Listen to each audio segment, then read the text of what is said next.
This is the Work Smart Hypnosis Podcast, session number 362. Helen Wyer, from Mud Hut to Hypnotist. Welcome to the Work Smart Hypnosis Podcast with Jason Linett, your professional resource for hypnosis training and outstanding business success. Here's your host, Jason Linett. It's an interesting thing that oftentimes people, when they get into hypnosis, it's not often a linear route. And what I mean by that is there's very few of us who grew up thinking, you know what, I'm going to be a hypnotist when I grow up. And so often the conversations here on the Work Smart Hypnosis podcast go about the route of what was that first introduction? How did you get into it? And I've got to say, this has got to be one of the more interesting stories that on the surface level, it was just I learned some strategies from NLP, and then I went to a meeting and I met someone who did hypnosis, and I learned it from there. On the surface, it doesn't sound that unique. What's interesting in this conversation with Helen Wyer from the UK is how she's somebody who just dove in, decided to make a change in her life, and in many ways just did a lot of the right things from day one, found the resources to make it happen, didn't make any excuses. And it's why I love in this conversation, there's some brilliant little nuggets about, hey, here's this technique. How do you modify that for online? And the answer is about as direct as you can get. I have them scoot back slightly so I can see them. And it's where for people in hypnosis who, let's call this out, sometimes there are things that are taught in our industry that are, I can't say respectfully, that are overcomplicated for the sake of making things seem more overcomplicated, when really at the end of the day, the principles beneath the work that we do as hypnotists turn out to be rather simple. And as so much of this conversation gets into, the artistry is in the customization and making it a match for the person who's in front of you. Now, the title of the episode this week is one that we've never done before, because we have had people on the program who were previously teachers, whether it's the university professor, that's the Paul Ramsey, whether it's the people who were the grade school teachers. Yet the story of learning to communicate with people while teaching in Africa while they did not yet know the language. Talk about probably one of the best places to learn real-time calibration based upon body language and facial responses. Though you'll hear this conversation with Helen as to how then a bridge was gapped in terms of that communication, and then being able to teach a lesson, and how so many of these nuances of the mindset of the educator, the person who is in the role of helping someone to learn and understand something, has so wonderfully begun to really illustrate her story that let's start with the end in mind here. One of the final things we talk about in this episode is how probably by the time this episode drops, she'll have 90 reviews on Google. That's impressive.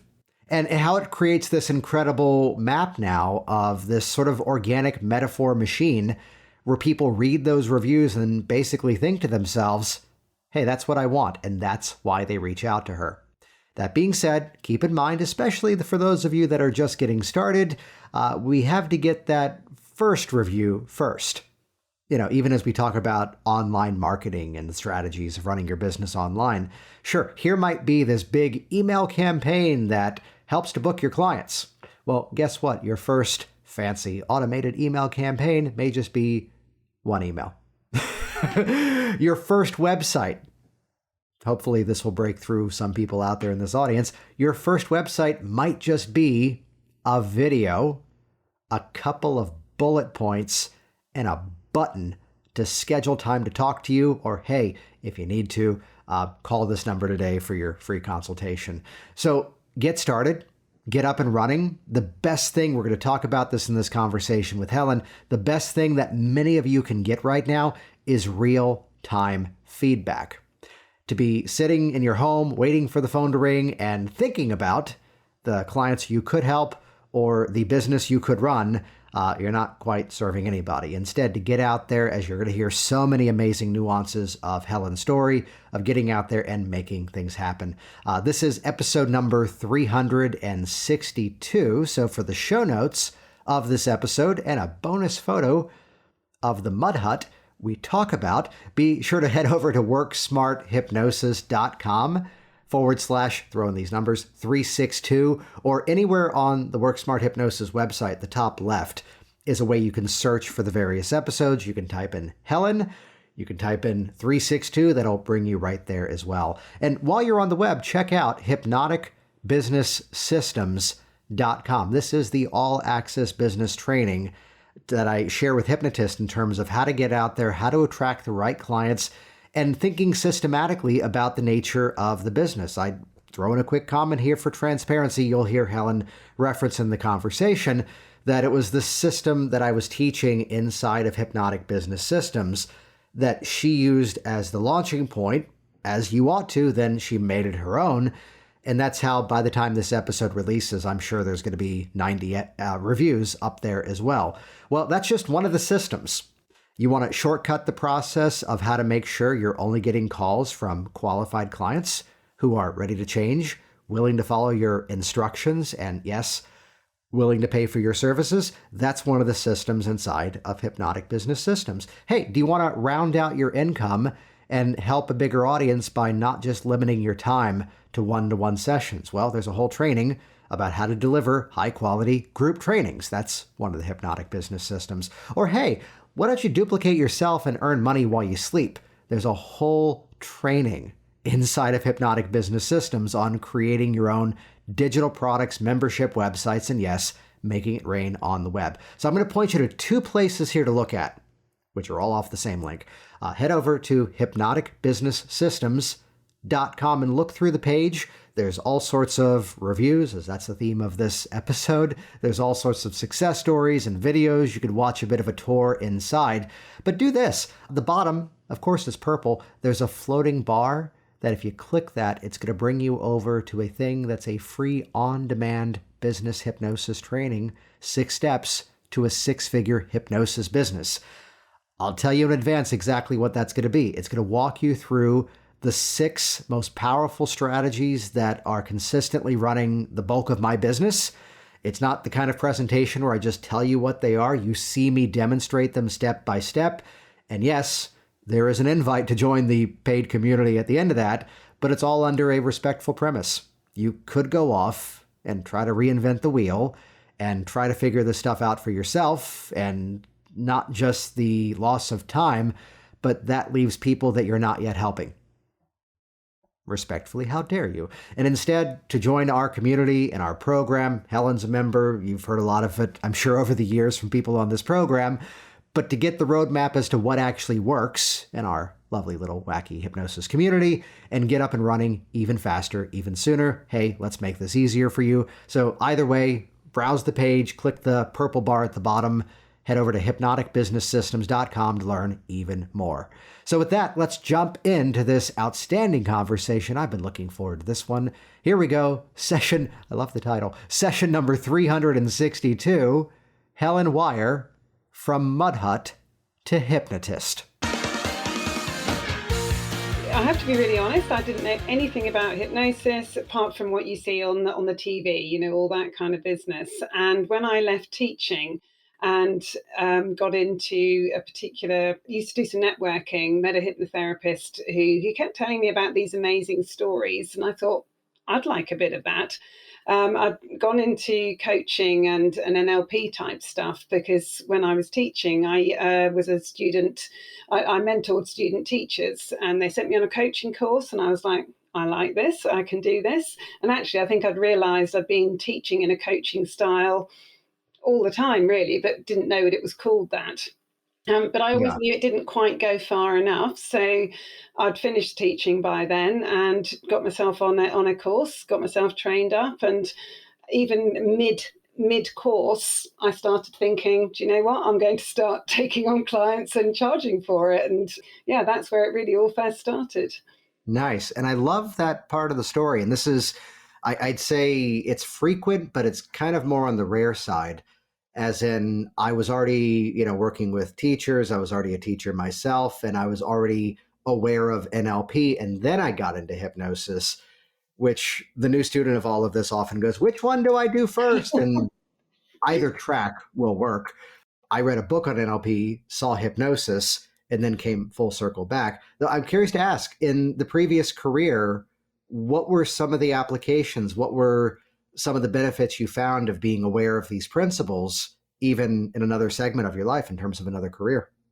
Well, one of the things that really sticks out when I had students taking exams and things like that, they would come in and sometimes they'd been put under an awful lot of pressure from parents. It would be things like, if you get top grades here, we'll buy you an iPad, or things like that, you know. So they were under so much pressure. Some of them were really, really nervous. And I knew that I had to change their state, because they'd come in, they'd be so scared, they'd be nervous, you know, all host of a bunch of sort of stuff.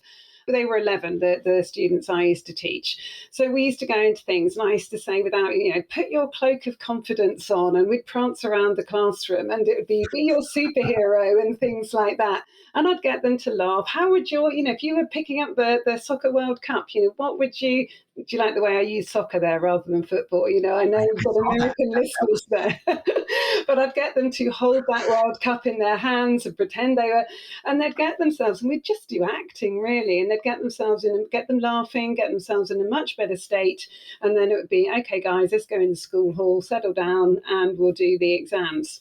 I just thought it was a little bit of drama I was doing and things like that. And then I suddenly began to think, hang on, this is really working. And then as I studied a little bit more, I could see how that was all working out. And again, one little kid, he used to stay behind. He never wanted to go home. So I used to give him jobs and things like that. And then as he got talking, he used to talk about, you know, I think his parents were constantly arguing and he found it hard. And I just remember saying, we'll call him James. And I can just remember saying, do you know what, James? What about when you get home, you just imagine that you've got this shield around you and you're in there and you can, what do you like to do? And he'd talk about reading or playing his games and this and the other. I said, you sit in there, and with that shield around you, you can't hear your folks arguing and things like that.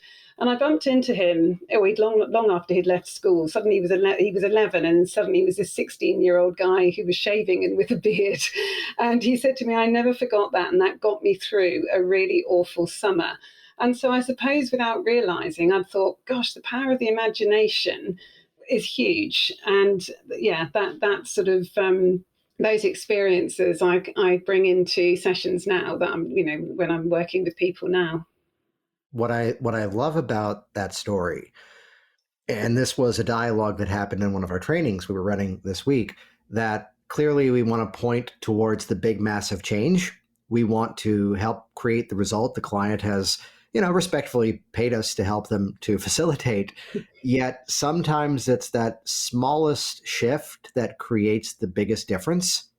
And here's the story where, you know, rightfully so, you were not in a position to clean up the entire life for this individual, but instead, here's something I can help you do, and to hear the feedback. And, you know, I'd imagine there was probably some bit of surprise that it had that much of an impact of something that small. Oh, absolutely. And I think because I still live, you know, locally to where I taught, and I do quite often meet old students, you know, and again, some of them now are in their 20s. That's really scary when I think about that. Makes me quite old. And quite often they still recognize me. So the good news there is obviously I haven't changed that much. But they'll often come and they'll say, I remember when you told me this. And I have no recollection of that whatsoever. But it obviously really stuck with them. And I think, again, that power that sometimes you just say that odd phrase, that odd word, that, you know, that odd little story, and it really sits with them. And as you say, makes that shift for them. Well, I'd imagine you've had similar experiences working with clients where, you know, as we customize for the person in front of us, as we make the process specific to them, suddenly here's this one thing from the session that created the entire change. And I don't know if you've had this moment too. It's like, well, last week you said this, and you're in your head going, did I? Sometimes a bit that makes me laugh is when they'll sometimes say to me, do you know what, at the start of the session when you said this, and it may have been a fairly throwaway comment, or it may have been when I was, you know, I'm quite... we have fun in my sessions. You know, obviously, if somebody comes in a really poor state, it's being respectful and things like that. But, you know, I laughed a lot when I was teaching. You know, it's not all kind of head on one side and, all very, very earnest and things like that. And I remember one guy, and he said to me, "Hey, you said this at the start of the session before we actually did anything. And I didn't really need the rest of the session. That after that one sentence, I was sorted." And yeah, that really did make me laugh. Well, that shows the importance of, really being in the moment with the client and really listening and letting the process take the shape of what they need, as opposed to, I saw this in a group, and let me be smug for a moment and say it wasn't any of our groups, but it was but I spent so much time preparing for this appointment, and they came in, it was an entirely different situation than what I expected. Like, that's the Yeah, greatest gift in the world. yeah, yeah, absolutely. So I'm curious to ask then that, in the conversation around, let's say, customizing to the person who's in front of us, I would personally say, as someone who teaches, that training systems of creativity and flexibility was something I struggled with a bunch of years ago. What's kind of your approach in terms of letting it become something specific to that person in front of you, while still hitting the nuances that are necessary to create that change? Oh, when I left teaching, and I can always remember somebody saying, "What a shame! What a shame that you've left teaching. All those skills that are wasted and things like that." Looking back now, I think that was a really, really great foundation on which to build my business, because it taught me so very much about people. Yeah. Little people are still people, whether they're 11 and they grow up into big people. And I think, again, also, I worked in Africa for 2 years when I was 21, and Oh, wow. lived in a mud hut for 2 years. Couldn't speak the language, but I went to teach, which I know sounds bizarre, but you have to learn very, very quickly to read people. And it's amazing, even though you haven't necessarily got a commonality of language, say like English. And I learned the language was Bemba over there. I learned that pretty quickly because I had to. But you can pick up so much from non-verbal communication, people's body language, a fleeting glance over the face. And I think I did it without even realizing, because I had to. Again, Mhm. when I was teaching, again, I could look at a class, and I might have 30, 33 in a class or something like that. And you knew instinctively, right, that group's got something you've said, that group doesn't have a clue, needs it, doing, explaining again, that one needs a bit of reassurance. And again, it's just, I think, the fancy word is calibration, but you're doing that all the time without realizing. So then move forward into, business. And whether you're online, or I do both, I do online and I see people face to face. And it's just that flash across the face. It's that you ask it when you ask a question, or things like that, that gives you an insight and gives you a clue as to what that client needs and how to tailor that session. Because you're right, if you go in thinking, and sometimes I think, "Oh, I wonder if I'll do this," but if you've got that toolkit and you can just dive into it, and calibrate, watch the whole time and think, "Okay, yeah, no, that one's not working actually, but let's change it to this."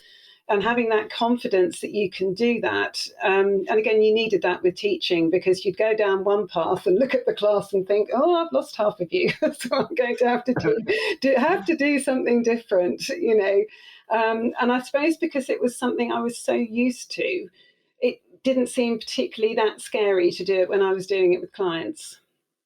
I have to say, part of me now wants to branch into the Africa stories and let that be the rest of the episode. But you're right that, well, when so much of the work we do is based upon communication, and suddenly we're now in a space where we can't yet communicate with words until the language is learned by the other party, I'm sure that gave you a greater appreciation of, can we say, specificity or just care in terms of words? Mm. Yeah, that's right. And again, it's listening.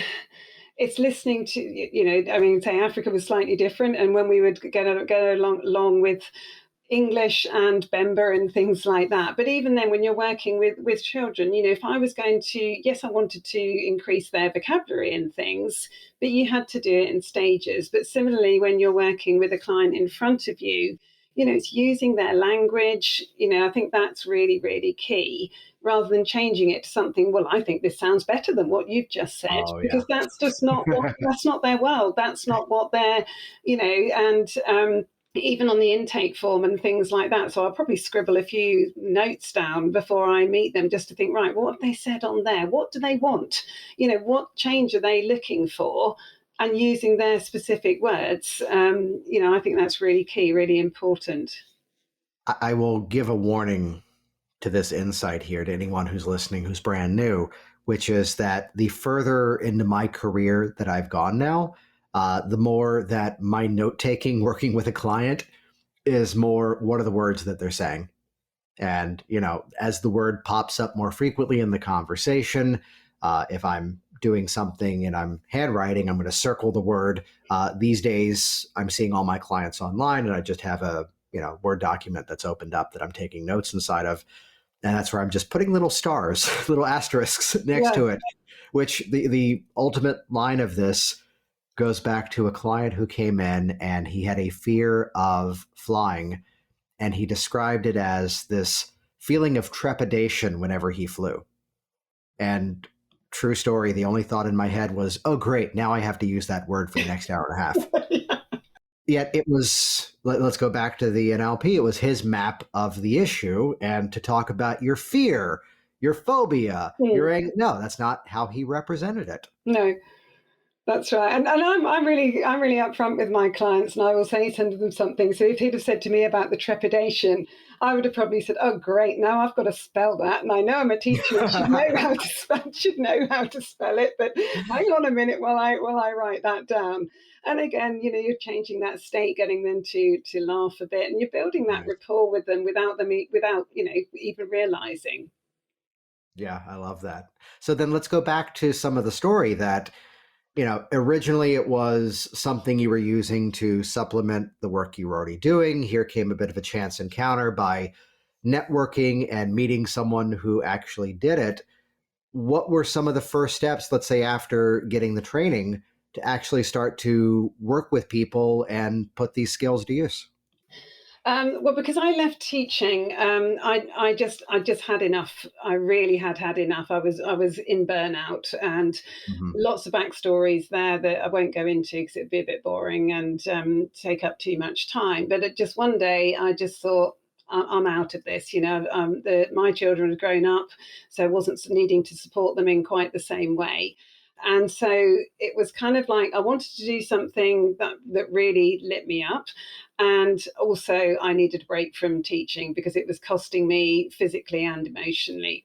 So I started off volunteering at coaching the staff at our local hospice, and began to get a bit of a reputation there. And then they said, hey, we'll pay you for a day a week. And then when I told them, I said, I'm going to do this hypnosis training, would you be interested in any more of this? And they said to me, well, if we can get you on I think it was called a wellbeing practitioner list, we can send, every single staff from catering, cleaning staff up to consultants have access to this, and they can come and see you. So because I'd already got a little bit of a reputation there, in one sense, my first clients were quite easy because, they knew me, I'd been around the building and things like that. And it really developed from there. Can we kind of highlight what exactly happened there? And I think that's brilliant, which is that you made use of an audience that you already had. Yeah. You already had a foot in the door in terms of communication there. And rather than the challenge that some people put themselves into of, looking for this brand new experience, and meanwhile, here's this audience that they already have rapport with. Yeah, and I mean, I went in, as I say, as a volunteer, just wrote to various organisations, say, because I had some free time, and just said, hey, look, I'm just done this. Can I do some volunteering for you? And a couple of places just never answered. A couple of places got back to me, and then after I'd kind of almost proved my worth, I think after 2 or 3 months, that's when the HR department said, hey, we want to hire you because you're making quite an impact.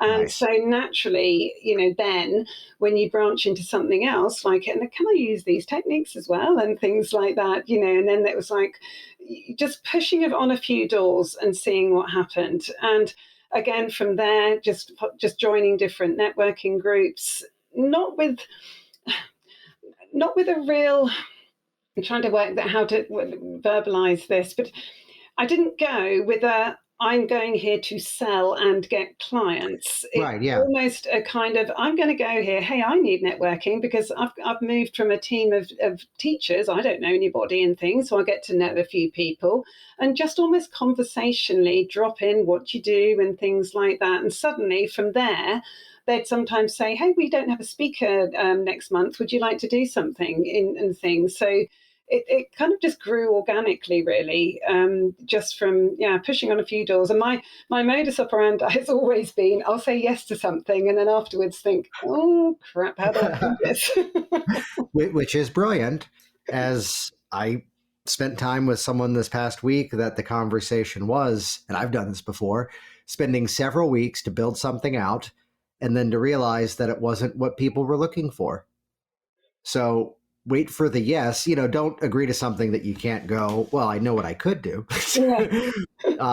Maybe be a little cautious around timing as to, okay, well, I can do it at this point, and then we're good. But the fun of it is saying yes to things that you do have the potential to do, and then going, now I've got this couple of weeks to figure it out. And I love what you highlighted there. And I think that's what's missing in the networking world, that I don't know if you know this, that the networking is what launched what I do too. And you've been around this, I'm sure, as well. You can smell that person in the room who's hungry. Yeah. You can follow that sensation that here's the person who just sees you as potential dollar signs and just wants to sell. Yeah. And the ones that succeed are the ones that come in with the same attitude that you did of, I'm going to come in, I'm going to represent what I do. In some way, it's also going to help me connect with this area better. I am still using my same accountant and insurance rep that I met from my chapters. Oh God, 10 years ago? No, 11. And it's going to create this visibility where people will know, okay, Helen's the person who does this. Yeah, and then, I mean, in time, there were a few, and I thought, oh, this isn't a good fit with me, and I've got better things to do on a Tuesday evening, for example, or something. So I didn't bother going back to them. But there were a couple that I continued, made friends there, and actually I've had so many referrals from all of them. It was a really good thing to do.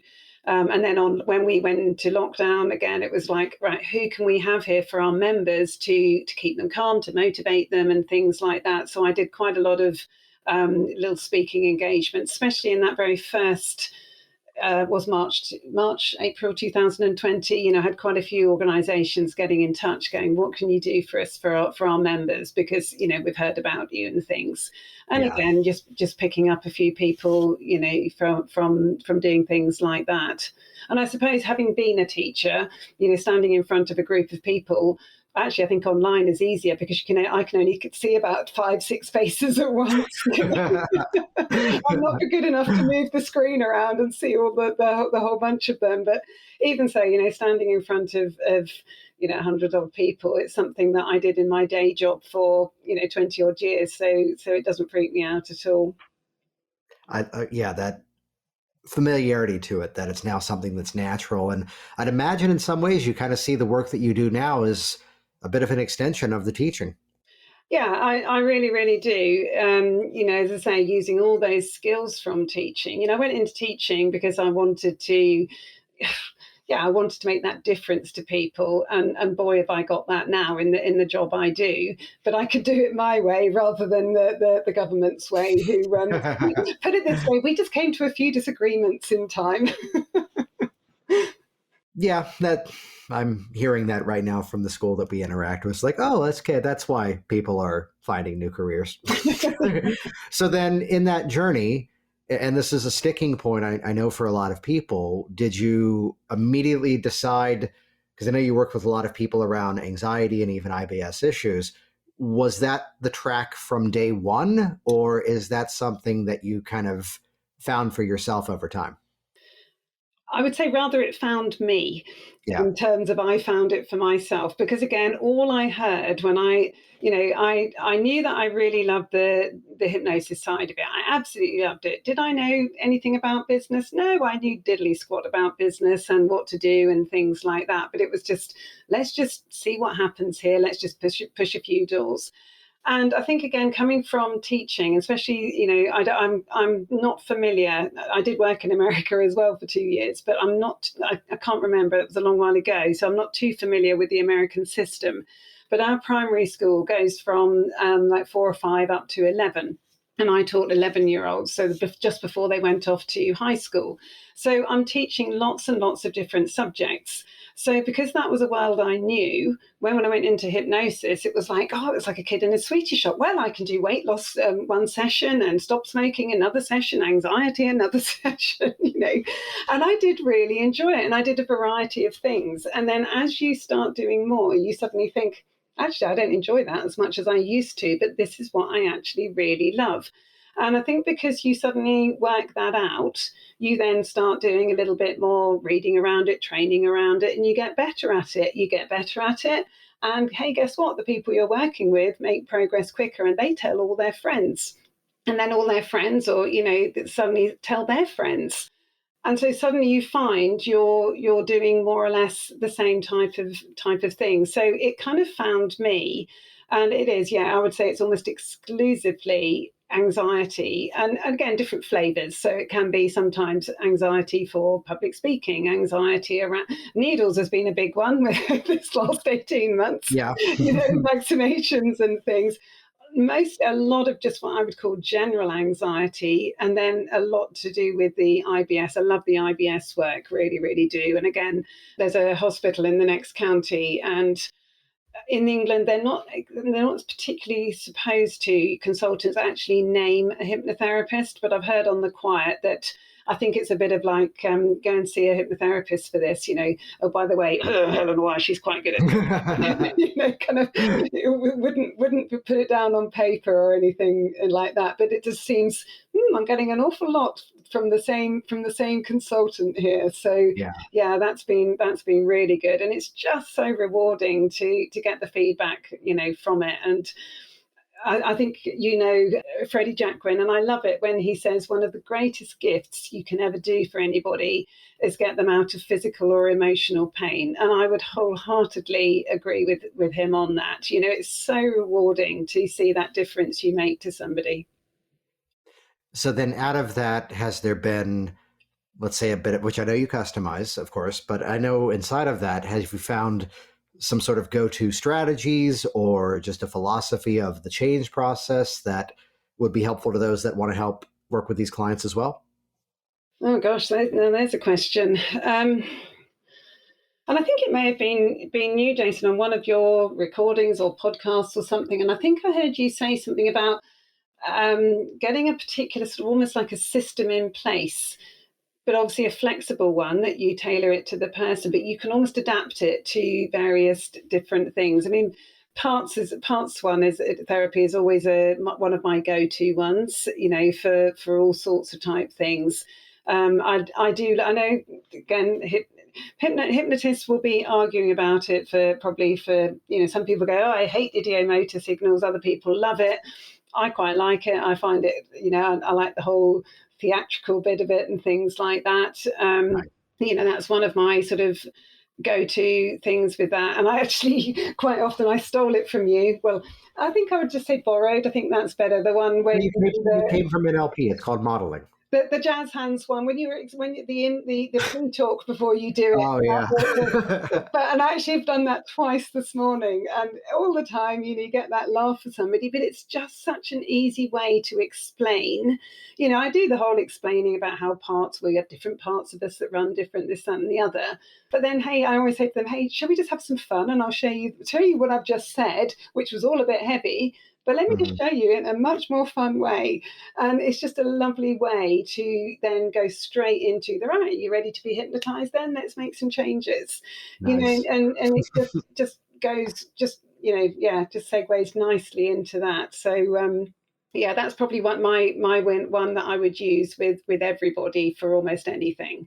But again, it's having that flexibility to just suddenly change at the drop of a hat if you can see something else has come up, or something has changed there, and just looking and going, oh, hang on, we need to sort this out first before I can go to that. Does that And make sense? yeah, you opened up two loops there. One I'll take care of. As some people are going, what's the thing with the hands? We made this shortcut a while ago because we keep referencing this one podcast. It was 2 years ago, right after we did the 10 episodes that were all, hey, here's the people who do sessions online.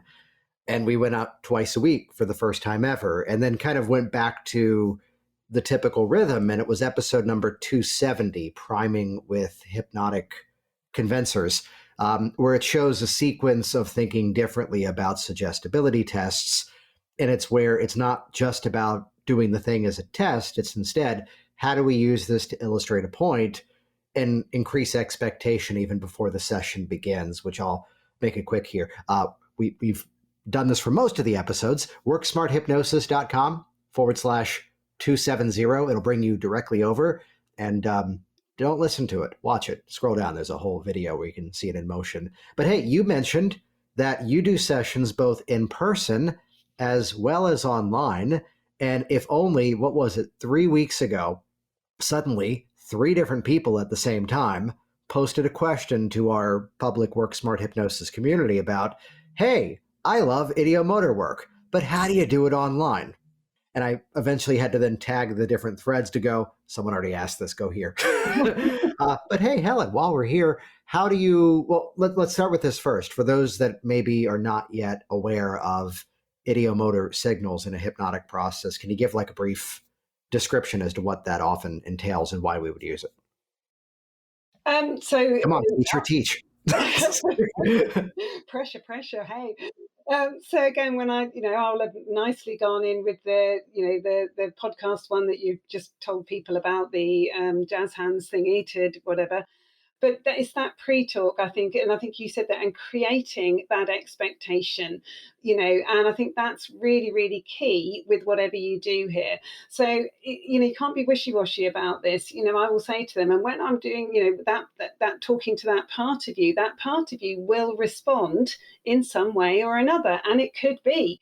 And I'll give them so many different options. You know that you're going to hit one of them. So it might be a finger or thumb that moves. It might be your head that nods slightly. It might be eyes that flicker. It might be a breathing change. It might be an awareness. It might be a tingling. Going through almost anything. And, you're getting their buy-in all the time. And actually, I'll sometimes say to them, hey, can you just move your chair back a little bit, depending on where you're sitting. But normally I've set that up when I've sent, before I've even worked with somebody, how I'd like them to be there. And sometimes if I can't see, I'll be really honest. And afterwards, I'll say to them, well, I think I noticed this, but you tell me, what did you notice here? And I've never had anybody say, well, I haven't noticed anything. They'll normally say, well, my arm was tingling, or my fingers were really twitching there, if I haven't been able to see it, when I'm asking those questions. And I think I'm really bad at, I know it's called parts and it could be called 6-step reframe. I'm not so good at remembering I know how to do all this stuff, but I never remember what they're all called. Well, I think back to Michael Elner, who, and this was a respectful quote of his, where he said, at the end of the day, there's only so many different change strategies in all of this work. There's just different presentations and different ways of getting into it. Yeah. So, from the NLP model, here's changing personal history, here's re-imprinting, here's reparenting. And at the core of it, it's the same basic steps. And then I'm the one who goes, everything is still cause and effect relationship of language, that as you bring your attention here, it helps you to do that. As that finger responds, it means you're now releasing that fill in the blank. So you're basically just giving a simple instruction, though, scoot back so I can see you. And I love that you're giving, I call it a menu. Yeah. It might be this, are there any times that you're having to, just because this was one of the follow-up questions in that thread, are there ever times where you're having to find a mechanism to amplify it so you can actually see it? Yeah, sometimes I've had actually, and that will be, I'll say something along the lines of, and that will be even stronger there, or something like that. And do you know what? it is stronger. Because again, it's saying it, it's using your voice, it's using your confidence, it's holding that space. And again, thinking back to teaching, sometimes you've got to, especially with anxiety people, and they've lived with this for years, some people. And if I said to them, oh, well, I'm not sure this will work, but hey, we'll give it a go here, and I'm not sure you're quite the right person for this, they'd want their money back and they'd get up and leave, and I wouldn't blame them. And it's same with when I was teaching. If I'd said to my class, there's a really difficult, maths concept here. Do you know what, guys, I just don't think you're going to get this, and you're probably not going to get it before you went on to high school. No, I had to say to them, hey, we're going to do this and we're going to do it well. We may need to practice it a bit more times. And you're holding that space for them, and you're building that expectation and encouraging all the way. And I think that expectation starts the moment either you say hello to somebody online, or you meet them at the front door if you're in the, you're working one-to-one in a therapy centre.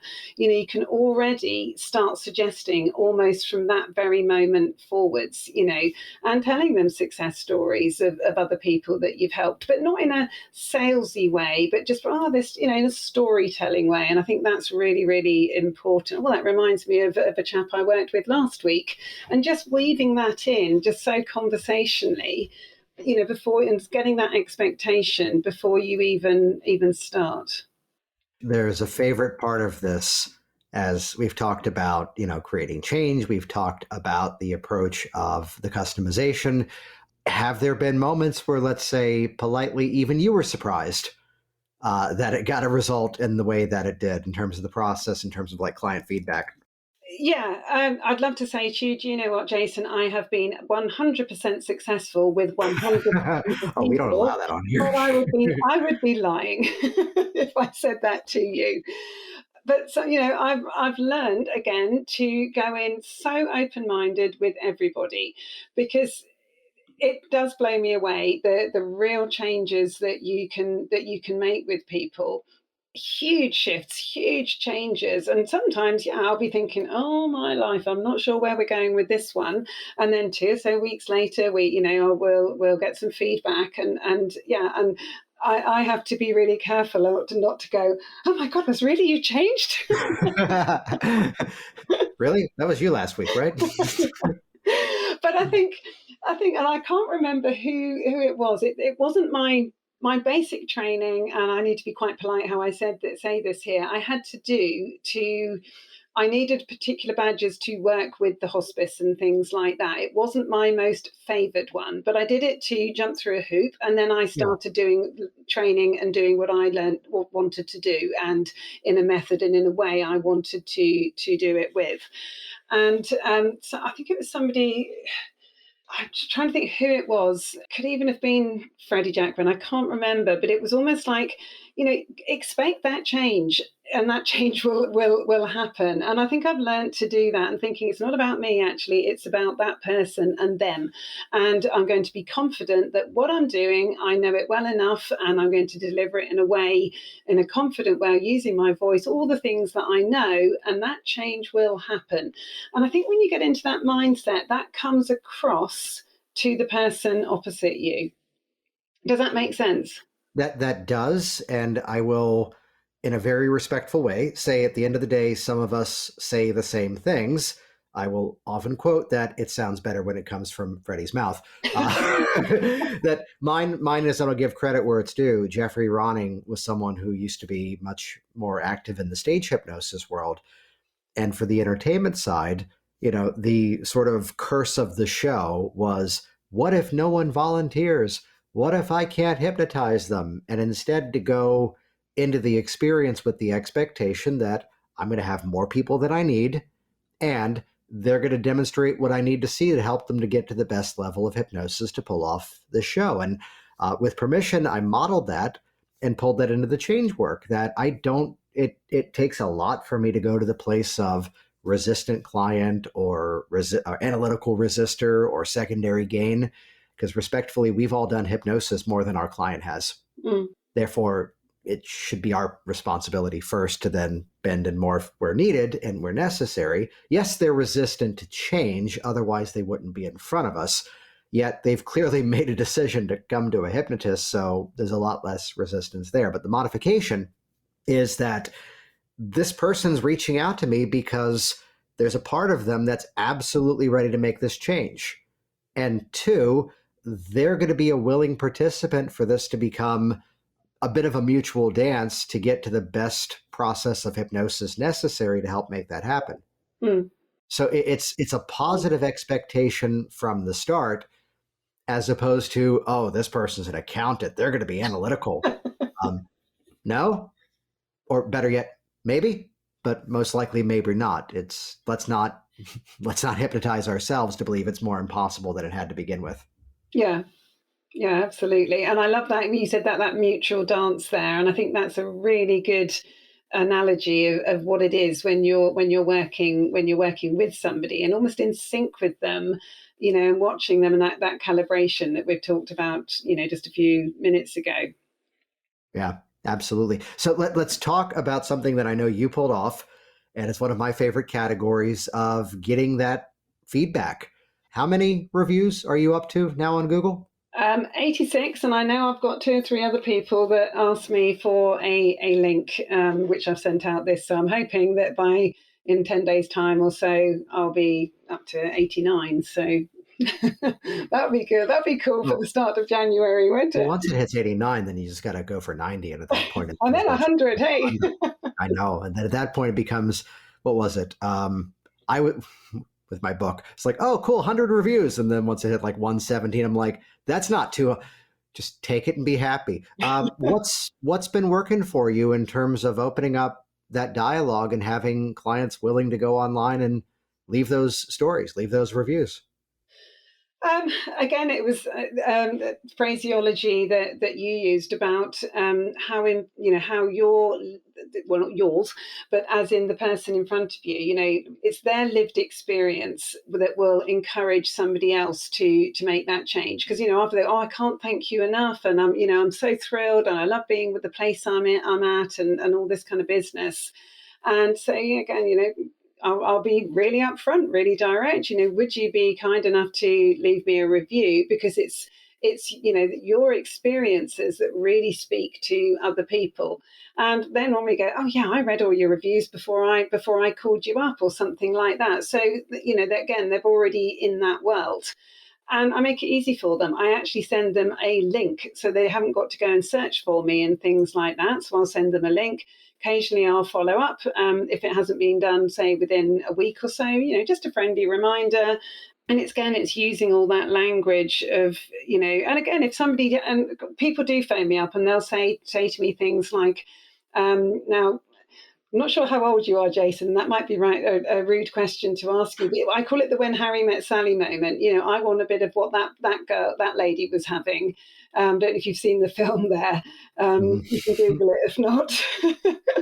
But they'll often say to me, "Oh, that guy that left the review 3 weeks ago, that's what I want." And sometimes I have to go, "Can you remind me what that guy 3 weeks ago actually said?" It's the ultimate, and you can always quote any Billy Crystal movie to me. That's a safe bet. It's my mother one time walked into a diner in New York City and ordered something, and a voice next to her goes, "Oh, I'm not going to finish mine. Do you want half?" And thought it was the weirdest thing ever until she looked over and went, "Oh, it's Billy Crystal." Yes, I can have half of his sandwich. No, but it creates the ultimate scenario of the metaphor, and it's the value of sharing wins, telling stories that in a change process, there's the question as to whether or not we unpack the metaphor. The reason I told you the story was, but the most beautiful thing in the business process is when you tell the story and you just let it kind of sit there and they go, yeah, that's what I want. Mm. Or, it's kind of like this situation. And instead I want, and they're now telling the story for you and giving you the change process. Absolutely. And even when I get an inquiry, so quite often I will, if somebody might email me with an inquiry or something like that about, again, it tends to be always anxiety or an anxiety and IBS. And again, I use that line of, so I explain a little bit. and then I'll say something along the lines of, but don't just take my word for it. This is what other people have said. And I'll just, include a couple of recent reviews about some work I've done that, they're looking for help with, whether that's IBS, whether that's fear of flying, whether that's general anxiety or something, or insomnia, something like that. So already you're setting that expectation of, oh, well, these are the people she helped with that sort of thing. And so people are coming in, I find, much more, compared to when perhaps I first started out and I didn't know any of this stuff. People are coming out now into the first session with a different expectation. I would still say most of my clients are word of mouth referrals from people, even like 4 years ago when I started out. I think I heard you say once that you almost want to say to them, "Hey, come back now, I'm better." And I actually was able to do that just before Christmas. And it was a lady I helped for, I think that was Stop Smoking. That's right. She stopped smoking. And anyway, she called me up. Stuff had happened and she said, "You were the first person I decided to call. You did such a good job with this." I thought I was pretty rubbish at stopping smoking. So there's another story. But, so we worked together and I laughed and I said to her, I said, "You know what?" I said, "I'd always thought to myself for some of my first clients, hey, come back, I'm better now." And I said, and here you are, you came back to me. And she said, "Well, I thought you were good then." But she said, "Yeah, you're the first person I decided to come to." Which was lovely. It was a really good encourager for me. And I would say for anybody starting out, just get out there and do it. You learn by doing. I'm a great believer in that. And, again, going back to teaching. When I first started teaching, I was enthusiastic. I knew the theory, but I didn't have a great deal of practical experience. But those students still actually made progress despite me, and then as I got better, they made quicker progress. And I think it's exactly the same with what we do. You're learning in every single session. And I'm still, I taught, this was my my philosophy when I taught. And I used to say to the children, you learn far more from your stuff ups, from your mistakes, than you do from constantly getting 10 out of 10, 10 out of 10, 10 out of 10. And I think it's the same with us when we're working. And you sometimes think, that didn't go as well as I expected, and trying to unpick it a bit, not beating yourself up about it, but just, unpicking it, working it out. And I think you do learn more that way, but it's just throwing yourself in there and just seeing what happens, rather than waiting and going, well, I need to wait till I've got this qualification. I need to wait till my website's perfect. I need to wait till this. I need to wait till that. Because I think you'll be waiting a long, long time. And it's just getting in there and having a go and, being surprised at the changes that you make. And the greatest thing about that is that one of the things that, what people want versus what they need is often a very different conversation. What they really need is the real-time feedback. The same as, let's go through your story of getting feedback that here was something that people wanted, and here came an invite to go a specific direction, then going in the networking world. And I'm sure over that time span, it was getting the feedback that here's what people would respond to. Here's the sort of more organic ways we can engage in dialogue, and those people would either become or send clients. And just like real-time feedback, you didn't begin by going, this is the thing I want to work on. Instead, as you said, it kind of found you. So I love that story. And thank you so much for coming on here, because this is the type of conversation that there's so many people sitting off on the sidelines waiting for the right opportunity to drop into their lap. And it's my favorite quote from the actor-comedian Kevin Pollak, that if you're not creating, you're waiting. And you made that happen. So thank you for sharing that story. How can people track you down? How can they get in contact with you? Got a website, so it's www.advancedhypnotherapy.biz. Helen@advancedhypnotherapy.biz is email address. Phone number 07795 832 740. And I am on Facebook, Instagram, and Twitter. Nice. And you did that the favorite way of just saying, here's everything. Absolutely. Yeah, which I mentioned a previous episode. This is session number 362. Man, we've been doing this a while. 362 of the series. So you can go to the show notes at worksmarthypnosis.com/362. It'll bring you right over to this episode with Helen. You'll see all the links and all the details from there. Thanks so much for joining me here. Before we wrap it up, any final thoughts for the listeners out there? Just to say, I'm just ridiculously excited having been asked to be a guest on this podcast. And that's the real child in me, with being so excited to be on here, because I've listened to it. I think I said to you, I do it when I'm doing my household chores. I listen to it all, and I've always thought, I want to be a guest on Jason's podcast, and here I am in January, a guest on your podcast.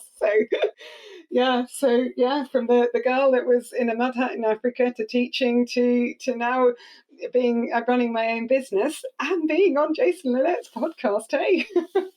So behind the scenes, everybody, usually as soon as we stop recording, we chat for a bit, to which I go, I always listen for a title in the episode, and I think you just gave it to me. It's going to be The Power of Teaching, which that's exciting. But episode 362, From Mud Hut to Hypnotist. Can we go with that? We can go with that. That sounds really cool. Jason Linnett here once again, and I need to change up the outro of this episode. No, seriously, head over to worksmarthypnosis.com/362, and that'll bring you over to the show notes of this episode, because you gotta see the Mud Hut and check out what Helen is up to. You'll see the links to her website, her social media pages there as well. And also check out hypnoticbusinesssystems.com. There's no need to struggle. There's no need to have to reinvent the wheel. Model what actually has been proven to work consistently, not just in my business, but at this point, more than 1,000 hypnotists around the world are in this community using these strategies as well. And yes, making it rain. Run the math for yourself. Book 1 or 2 new clients with the systems I teach. You've recouped your investment easily, and now you've got the systems to help even more people. So check that out, hypnoticbusinesssystems.com. And hey, one more thing. If you're coming to the ICBCH Winter Hypno Conference, if you're coming to Hypno Thoughts Live in Vegas coming up in July, come say hello. One of the best lessons I've ever learned in this industry was that the more giving people are, it's often directly proportionate to how successful they are. So just be aware that there are some who go, you can't have this unless you do this, or no. Yeah, no. We're human. Engage in conversation. I am sharing this because of a chat I had a couple of months ago. It's like, I was told that it's all very cliquey. I'm like, do you see how we just got on a call and talked about what your goals were and then set a plan of action? That's how most of us are. So whether it's me, whether it's anyone else in the industry, let me throw a challenge your way. Reach out and say hello. You may surprise yourself exactly where it goes. Thanks for listening to the Work Smart Hypnosis podcast at WorkSmartHypnosis.com.